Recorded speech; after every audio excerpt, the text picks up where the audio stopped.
Hello friends, आज का जो हमारा टॉपिक है वो है रेजिस्टेंस। ये 10th क्लास और 12th क्लास दोनों के लिए ही काफ़ी इंपॉर्टेंट टॉपिक है। इस टॉपिक में हम कवर करेंगे कि रेजिस्टेंस क्या है, इसे कैसे कैलकुलेट करते हैं, इसके यूनिट डायमेंशन फार्मूले क्या हैं और कौन कौन से फैक्टर्स हैं जो रेजिस्टेंस को अफेक्ट करते हैं। इसी में हम देखेंगे कि रेजिस्टेंस का टेम्परेचर के साथ में क्या रिलेशन है। तो स्टार्ट करते हैं कि रेजिस्टेंस क्या है। भाई रेजिस्टेंस है चार्ज पार्टिकल के रास्ते में रुकावट। मान लिया मेरे पास ये कोई कंडक्टर है और ये कंडक्टर हमने बैटरी से कनेक्ट किया हुआ है। ये पॉजिटिव टर्मिनल, इधर नेगेटिव टर्मिनल। तो चार्ज पार्टिकल से मतलब इलेक्ट्रॉन्स। इलेक्ट्रॉन्स नेगेटिव टर्मिनल से पॉजिटिव टर्मिनल की तरफ मूव करेंगे। तो जब ये मूव करेंगे तो इनके रास्ते में जो भी रुकावट होगी उसे ही हम क्या बोलते हैं, रेजिस्टेंस बोलते हैं। तो रेजिस्टेंस इज द हिंड्रेंस, रुकावट, और the obstruction in path of the charge carriers when conductor is connected to potential difference. जब ये कंडक्टर किससे कनेक्टेड होगा, पोटेंशियल डिफरेंस से कनेक्टेड होगा। रेजिस्टेंस को हम जनरली आर से रिप्रेजेंट करते हैं। 10th क्लास से हम फॉर्मूला पढ़ते आ रहे हैं कि V is equal to I R. R is equal to अगर मैं निकालूंगा तो V अपॉन आई आ जाएगा। अब कुछ बच्चों को एक कन्फ्यूजन काफ़ी ज़्यादा है कि आर डायरेक्टली प्रोपोर्शनल है पोटेंशियल डिफरेंस के और इन्वर्सली प्रोपोर्शनल है करंट के। जबकि अगर हम ध्यान से देखें तो रेजिस्टेंस जो है वो कंडक्टर की प्रॉपर्टी है, ना कि बैटरी की या कंडक्टर से पास होने वाले करंट की। हमने पढ़ा है कि V डायरेक्टली प्रोपोर्शनल है I के। ओम्स लॉ में हमने ऑलरेडी पढ़ा था कि भाई V जो है वो डायरेक्टली प्रोपोर्शनल है इलेक्ट्रिक करंट के। तो जैसे जैसे हम पोटेंशियल डिफरेंस बढ़ाएंगे, मतलब जैसे जैसे हम बैटरी का साइज बढ़ाएंगे या बैटरी के वोल्टेज बढ़ाएंगे, ऐसे ही करंट भी बढ़ जाएगा सेम रेशो के अंदर। अगर हमने बैटरी दोगुनी बड़ी वोल्टेज की कर दी तो करंट भी दोगुना हो जाएगा। तो इसका मतलब रेजिस्टेंस तो फिर भी कांस्टेंट ही रहनी। तो ये ध्यान रखेंगे हम कि रेजिस्टेंस वोल्टेज या करंट पे डिपेंड नहीं करती। फिर हम समझेंगे कि भाई रेजिस्टेंस डिपेंड किस पे करती है। तो हम नेक्स्ट टॉपिक में पढ़ेंगे कि रेजिस्टेंस कौन कौन से फैक्टर्स पे डिपेंड करती है। फिलहाल रेजिस्टेंस की यूनिट क्या है, यूनिट है इसकी ओम। रेजिस्टेंस की यूनिट है ओम, सिंबल ऐसे करके बनाते हैं। इसका डायमेंशन फॉर्मूला, अगर इसका डायमेंशन फॉर्मूला कैलकुलेट करना हो, जो कि काफ़ी इंपॉर्टेंट है, ये ध्यान रखेंगे। भाई आर का डायमेंशन फॉर्मूला निकालने के लिए मुझे चाहिएगा वी का डायमेंशन फॉर्मूला और आई का डायमेंशन फॉर्मूला, करंट का डायमेंशन फॉर्मूला। तो इनके लिए मुझे वी का फॉर्मूला पता होना चाहिए। भाई वी का फॉर्मूला है डब्ल्यू अपॉन क्यू। तो अगर मुझे वी का डायमेंशन फॉर्मूला निकालना है तो मुझे डब्ल्यू का डायमेंशन फॉर्मूला अपॉन क्यू का डायमेंशन फॉर्मूला चाहिए। आई करंट है और करंट का डायमेंशन फॉर्मूला हुआ करता है ए फॉर एम्पियर। तो वी की जगह मैं लिख सकता हूँ डब्ल्यू का डायमेंशन फॉर्मूला अपॉन में चार्ज का डायमेंशन फॉर्मूला, और आई का डायमेंशन फॉर्मूला भी हम लिख लेंगे। अब डब्ल्यू का डायमेंशन फॉर्मूला है ml2t-2 अपॉन चार्ज है, चार्ज का डायमेंशन फॉर्मूला है at और करंट का a। तो इसका डायमेंशन फॉर्मूला बन जाएगा m की पावर 1, l की पावर 2, t की पावर कितनी बन जाएगी, ये +1 है ऊपर जाके -1 हो जाएगी, -2 ऑलरेडी है तो -3 बन जाएगा, और a नीचे 2 बनेंगे ऊपर जाके -2 बन जाएंगे। तो ये डायमेंशन फॉर्मूला है रेजिस्टेंस का, ध्यान रखेंगे, काफ़ी इंपॉर्टेंट है ये। अब हम पढ़ेंगे कि रेजिस्टेंस कौन से फैक्टर्स पे फिर डिपेंड करती है। जब हमने पढ़ा कि भाई रेजिस्टेंस जो है वो पोटेंशियल डिफरेंस और करंट पे तो डिपेंड नहीं करती, तो कौन से फैक्टर्स पे डिपेंड करती है। तो इसके लिए हम ओम्स लॉ का फॉर्मूला ध्यान करेंगे। जब हमने ओम्स लॉ पढ़ा था तो वहाँ पे रेजिस्टेंस का फॉर्मूला निकल गया था m upon n e square tau l upon a. यहाँ m है मास ऑफ इलेक्ट्रॉन, n है free electron density, e electron का चार्ज है, टो है average relaxation time, l length of conductor, suppose this is the length, और a है इस conductor का एरिया ऑफ क्रॉस सेक्शन। तो एक एक फैक्टर को ध्यान रखेंगे। अभी सबसे पहले ध्यान करें m मास ऑफ इलेक्ट्रॉन, हम तो उसे चाह के भी चेंज नहीं कर सकते, ठीक है, तो मास ऑफ इलेक्ट्रॉन पे तो वो डिपेंड करने की नहीं। सेकंड है n क्या है, free electron density. Free electron density ये कंडक्टर की या मेटल की खुद की प्रॉपर्टी है। तो एक तो depend curry type of conductor पे, ठीक है। रेजिस्टेंस जो है वो किस पे डिपेंड करेगी, कंडक्टर पे डिपेंड करेगी, मतलब मेटल पे डिपेंड करेगी। हमें पता है कि सिल्वर की जो कंडक्टिविटी है वो सबसे ज़्यादा है, फिर कॉपर की है, फिर एल्यूमिनियम की है, इसी सीरीज़ में गोल्ड भी आएगा, फिर आयरन भी आएगा। वैसे तो सारे ही मेटल्स जो हैं वो इलेक्ट्रिसिटी के कंडक्टर हैं, लेकिन उनमें सिल्वर जो है वो सबसे बेहतरीन कंडक्टर है इलेक्ट्रिसिटी का, ध्यान रखेंगे। तो n फ्री इलेक्ट्रॉन डेंसिटी है और ये मेटल की खुद की प्रॉपर्टी है अपनी। नेक्स्ट है E इलेक्ट्रॉन का चार्ज, उसे भी हम नहीं बदल सकते, ठीक। नेक्स्ट है टॉ। टॉ क्या है? Average relaxation time. अब हमें पता होना चाहिए कि टॉ जो है, एवरेज रिलैक्सेशन टाइम जो है, वो टेम्परेचर के इन्वर्सली प्रोपोर्शनल है। तो जैसे ही टेम्परेचर इंक्रीज होगा, जैसे ही हम टेम्परेचर को बढ़ाएंगे, तो एवरेज रिलैक्सेशन टाइम घट जाएगा, क्योंकि ये इन्वर्सली प्रोपोर्शनल में है। मतलब एक चीज़ बढ़ेगी तो दूसरी चीज़ क्या होगी? घट जाएगी। अगर हम यहाँ पे ध्यान से देखें कि जैसे ही रिलैक्सेशन टाइम घटेगा तो रेजिस्टेंस बढ़ जाएगी। क्यों? क्योंकि रेजिस्टेंस भी तो इन्वर्सली प्रोपोर्शनल है टाउ के। रिलैक्सेशन टाइम के क्या है? Inversely proportional. तो जब हमने टेम्परेचर बढ़ाया तो रिलैक्सेशन टाइम घट गया, और जब रिलैक्सेशन टाइम घटा तो रेजिस्टेंस इंक्रीज होगी। ठीक है, तो ध्यान रखेंगे कि रेजिस्टेंस जो है वो लगभग लगभग डायरेक्टली प्रोपोर्शनल है किसके? टेम्परेचर के। ये डायरेक्ट प्रोपोर्शन का रिलेशन है। तो टेम्परेचर बढ़ाने से रेजिस्टेंस भी बढ़ेगी, ये ध्यान रहेगा। टेम्परेचर घटने पर रेजिस्टेंस भी घट जाएगी। थर्ड पॉइंट को हम कुछ इस तरह से समझेंगे। सपोज आप कोई एक ड्राइवर हैं, बाइक ड्राइवर हैं आप, और आप बाइक ड्राइव कर रहे हैं। आपको एक गली से जाने के लिए कह दिया गया। मान लिया ये कोई गली है और इसमें से आपको एक एंड से दूसरे एंड तक जाने के लिए कहा गया।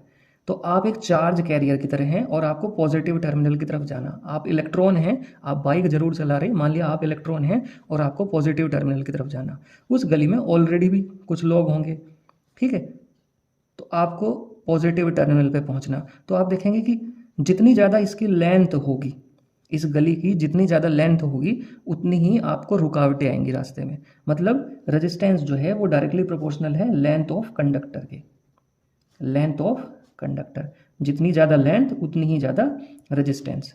और दूसरा, अगर हम देखें कि अगर मैं इस गली का एरिया बढ़ा दूं, मतलब मैं इस गली को चौड़ी कर दूं, तो होगा क्या? आप कट मारते हुए आसानी से दूसरे एंड तक पहुंच जाएंगे जहां पे आपको जाना। तो इसी तरह से इलेक्ट्रॉन के साथ में भी है। जितना ज़्यादा एरिया ऑफ क्रॉस सेक्शन होगा, इलेक्ट्रॉन का रास्ता उतना ही आसान हो जाएगा। मतलब इलेक्ट्रॉन को उतनी ही कम रुकावटों का सामना करना पड़ेगा।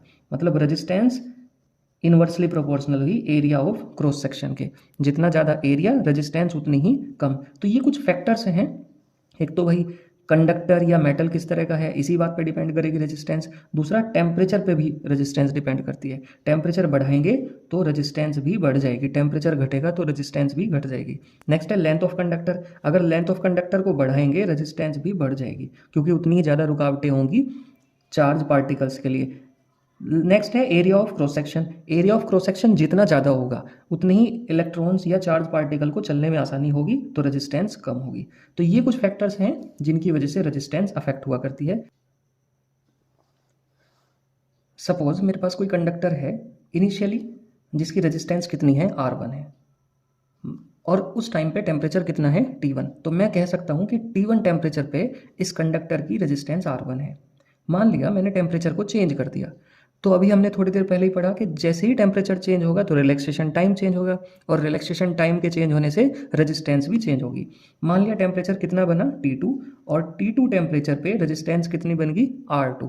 तो चेंज इन टेम्परेचर उसे हम डेल्टा T से रिप्रेजेंट करेंगे। वो कितना होगा? T2 माइनस T1, मतलब final temperature minus initial temperature. इसी तरह से चेंज इन रेजिस्टेंस उसे हम डेल्टा R से रिप्रेजेंट करेंगे, तो final resistance minus initial resistance. Experimentally ये फाइंड किया गया, एक्सपेरिमेंटली ये पता चला कि चेंज इन रेजिस्टेंस जो है, ये डेल्टा R है, ये डायरेक्टली प्रोपोर्शनल है कि इनिशियली रेजिस्टेंस थी कितनी। एक फैक्टर तो ये कि भाई शुरुआत में रेजिस्टेंस कितनी थी, उसी के कॉरस्पॉन्डिंग रेजिस्टेंस में चेंज भी आएगा टेम्परेचर के चेंज होने से। इसी तरह से दूसरा फैक्टर ये है कि चेंज इन रेजिस्टेंस इस बात पे भी डिपेंड करेगा कि आपने टेम्परेचर कितना ज़्यादा चेंज करा। मान लिया आपने बहुत ज़्यादा चेंज किया तो रेजिस्टेंस भी बहुत ज़्यादा चेंज होगी। आपने टेम्परेचर में ही बहुत कम चेंज किया तो रेजिस्टेंस भी बहुत कम चेंज होगी। इसका मतलब डायरेक्टली प्रोपोर्शनल है डेल्टा T के। तो ये दो फैक्टर्स हैं। अगर मैं इन दोनों फैक्टर्स को कंबाइन करता हूँ, कंबाइन अबव फैक्टर्स, तो हमें मिलेगा डेल्टा R डायरेक्टली प्रोपोर्शनल है R1 डेल्टा T। ध्यान रखेंगे डेल्टा R किसके इक्वल है? R2 माइनस R1, और डेल्टा T किसके इक्वल है? T2 minus T1। इस प्रोपोर्शनलिटी को हटा के कोई कांस्टेंट हमें यूज़ करना पड़ेगा, तो उस कांस्टेंट के रूप में हमने यूज़ करा अल्फा को। ठीक है, किसे यूज़ करा? अल्फा को। Alpha R1 delta T। Delta R को मैं लिख सकता हूँ R2 minus R1 is equal to alpha R1 delta T. R2 की वैल्यू मुझे चाहिए, तो R2 कितना होगा, ये R1 इधर माइनस से इधर प्लस में चला जाएगा, तो R1 plus alpha R1 delta T. तो R2 इज इक्वल टू, इन दोनों में से क्या कॉमन आएगा, R1 कॉमन आ जाएगा और बनेगा 1 प्लस अल्फा डेल्टा टी। ठीक है, इसे ध्यान रखेंगे रिलेशन को, ये काफ़ी इंपॉर्टेंट रिलेशन है और ध्यान रखना इस पर एक न्यूमेरिकल जरूर बनेगा एग्जाम से।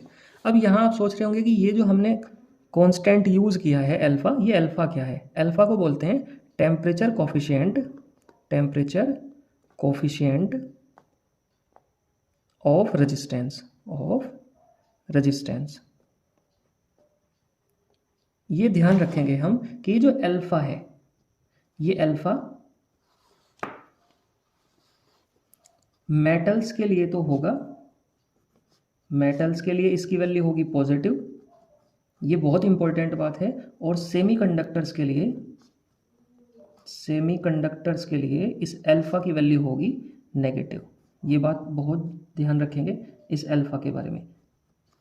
टेम्परेचर कोफिशिएंट ऑफ रेजिस्टेंस जो है ये मेटल्स के लिए तो होगा पॉजिटिव, क्योंकि आप देखेंगे जैसे ही ये पॉजिटिव होगा तो जैसे ही टेम्परेचर बढ़ेगा तो डेल्टा टी तो पॉजिटिव होना ही होना, अब ये भी पॉजिटिव है तो फिर रेजिस्टेंस भी R2 जो है वो भी इंक्रीज हो जाएगी, जैसा हमने ऑलरेडी पढ़ा था कि भाई टेम्परेचर इंक्रीज होने से रेजिस्टेंस इंक्रीज होगी, जबकि सेमीकंडक्टर में उल्टा है इसका, टेम्परेचर बढ़ने से वहाँ पे रेजिस्टेंस डिक्रीज हुआ करती है। तो आप इसका नेचर ध्यान रखेंगे, नेचर ऑफ अल्फा। ठीक है, अगर अल्फा की वैल्यू कभी आपको निकालने को मिले तो अल्फा किसके इक्वल होगा, आप यहाँ से निकाल सकते हैं, तो delta R upon R1 delta T. ठीक है, तो अल्फा इज इक्वल टू हो जाएगा R2 माइनस R1, और R1 अपॉन में है ही, और डेल्टा टी आप T2 माइनस T1 करके लिख सकते हैं। तो ये काफ़ी इंपॉर्टेंट वीडियो है 10th क्लास के लिए भी और 12th क्लास के लिए भी। ये फॉर्मूला, ये वाला भी और ये वाला, दोनों ही काफ़ी इंपॉर्टेंट हैं। 1 नंबर का या 2 नंबर का कोई एग्ज़ाम न्यूमेरिकल देखने को मिल सकता है बोर्ड के एग्ज़ाम में। अगर आपको मेरी वीडियो अच्छी लगती हैं तो प्रमोट करने के लिए, मुझे मोटिवेट करने के लिए इसे शेयर करें और सब्सक्राइब करें।